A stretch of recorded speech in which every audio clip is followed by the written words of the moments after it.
families, welcome to Taste of a Planet channel. Today I'm going to prepare a Mexican salsa.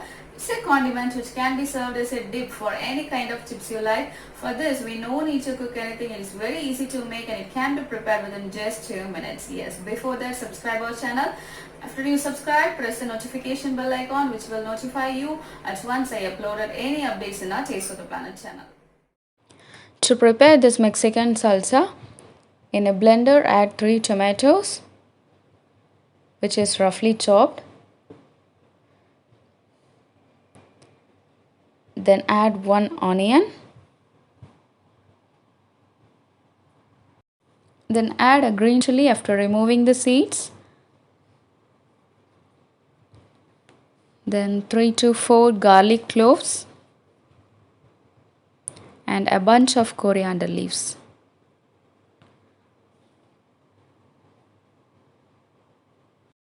Then add some salt and grind them coarsely. So don't grind them very fine, grind them like this. And now transfer it into a bowl. Add 1 lemon juice.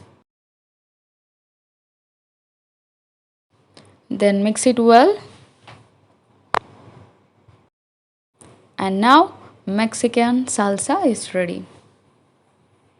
If you like the video, press the like button and share the recipe with your friends and families. If you have any comments, leave your comments in the comment section below, and see you all next time with another recipe. Until then, take care.